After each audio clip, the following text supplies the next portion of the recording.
We're going to look now at Kasparov versus Spassky in round 4 of the Linares 1990 tournament. Kasparov playing white, he played d4 and Spassky played knight f6, and after c4 Spassky elected for the Nimzo-Indian defence with e6 now. This game has a feast of pins and counterpins, walking into discovered checks voluntarily, and we'll see now the first pin with bishop b4, so this is the classic Nimzo-Indian defence. Kasparov plays his favourite queen c2 move, and after d5 he simply captures on d5 and plays bishop g5. One of the ideas of this variation is to encourage weaknesses with black playing h6 and g5 later, but there is a slight concern, although it would seem that this concern isn't such a big deal from this game, that if the bishop is over on the king side here, that the c3 square could be attacked by black. And in this game, Spassky vividly puts enormous pressure on c3, but it seems to no avail. Anyway, first he plays c5, attacking white in the centre, and Kasparov, instead of passively defending that d4 pawn, plays his favourite move d takes c5, which he seemed to have a very easy win against Korchnoi the year before in this variation. After knight c6 he plays e3, so he's encouraging black to use this mechanism of g5 followed by knight e4 to put pressure on this pinned knight. And Spassky now plays g5, and now knight e4, and now after knight f3 Kasparov is even tempting Spassky to further mount pressure on c3 with the seemingly natural move queen f6. So he's seen now pressure from 3 of black's pieces. Kasparov is very calm about this pin. He just plays bishop b5, which seems quite harmless, just pinning black's knight on c6, but actually it gains access to this e5 square. So if this bishop can come to e5, it will be skewering the queen and rook. But to do this, there's quite a spectacular point in the game here. After knight takes c3, Kasparov takes on c6, which Spassky recaptures, and now, in this position, of course white can't take b takes c3 because a bishop takes c3 check, and black will be massively material up, winning this rook. Kasparov simply plays a3, so he's inviting any discovered check from this knight, and he doesn't even mind about bishop f5. Let's have a quick look at some of these variations. First of all, if bishop f5, believe it or not, white would maintain an advantage with queen d2, seemingly putting the queen in the skewering line with the bishop. But after knight e4, white would then have queen takes b4. So that's quite a nifty move, queen d2 here. And to this, black would end up with a small disadvantage. For example, if the bishop went to take on c5, then Rybka thinks it's a slight advantage to white with bishop e5, using that skewer, and say the queen moved to e7, then actually bishop takes h8. So this is just one variation. So after a3, it seems white's definitely securing a small advantage. Let's have a look at bishop a5 though. Bishop e5 again, this skewer. Let's say knight b5 check, b4, and now this is a Rybka line, very tactical. Black has a very tactical move here. Knight takes e3, a3, believe it or not, attacking white's queen. So if white casually did bishop takes f6, then knight takes c2 check, and it's a bit nasty for white. But here, just rook takes a3, and if bishop takes b4 check, rook c3, and again in this variation white ends up with a slight advantage. So all the tactics seem to favour white in this position after a3. Kasparov bravely just inviting this discovered check.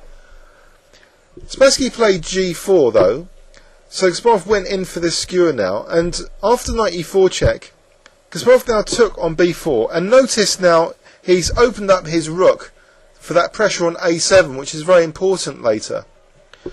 Now after queen f5, Kasparov just won the exchange, bishop takes h8, and after g takes f3, Kasparov didn't want to risk taking the g3 pawn, the f3 pawn with his pawn on g2 rather. he just plays calmly rook g1, because he wouldn't mind his other rook being automatically developed, attacking g8 if fg rook takes g2. Spassky now played queen g4, and then we have another set of pins, queen d1, sort of pinning that pawn because black might not want the exchange of queens. So Spassky plays knight g5 here, and now queen d4. This gains access to the e5 square for a check. Spassky stops the exchange of queens, so check occurred, and then Kasparov pursued the exchange of queens because he is the exchange up here. And Rybka thinks it's actually more than 2 pawns advantage to white already. So it's another case where Kasparov has basically won the game at move 15, and the rest of the game the opponent is just really struggling from a virtually lost position.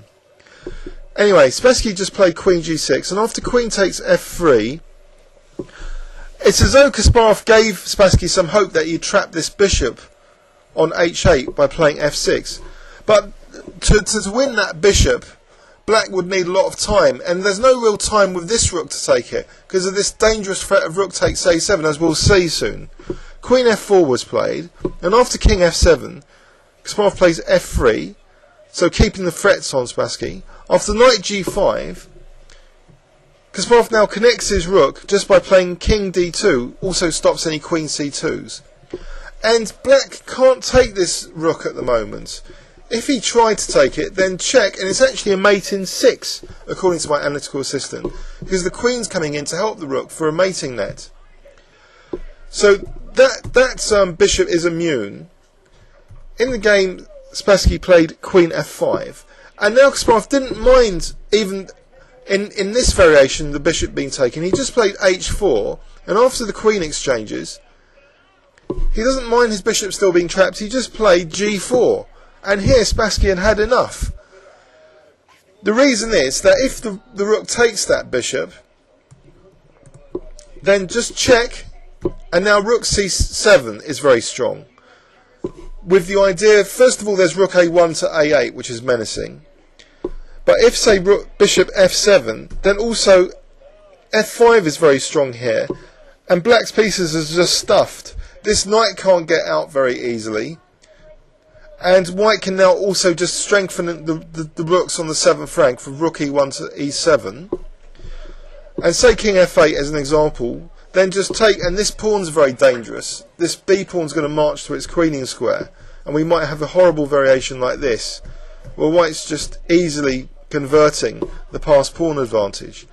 So anyway, let's have a quick overview and summary of this game. It was a Nimzo-Indian defence. Kasparov's pet line this queen c2, and he captures away from the centre as usual, and he invites this attack on c3 because all the tactics seems to favour white, especially after this bishop b5. It gains access to this e5 square by knocking out this defence on e5, and just white has this remarkable a3. It's just clear advantage to white in all variations. So g4 was played, and Kasparov ended up winning the exchange. I mean, Spassky might as well have resigned here at about move 17. He just is in a clearly worse position. And Kasparov basically didn't have too many moves to play to just try and exchange off queens, and not even minding his bishop being trapped because of this menacing rook on this A line, as we'll see again. So he didn't even mind the exchange of queens, and it just seemed like a very easy game. After g4, Spassky resigned. Kasparov makes it look very easy from the opening with his encyclopedic knowledge, ending, with a crushing advantage at move 15.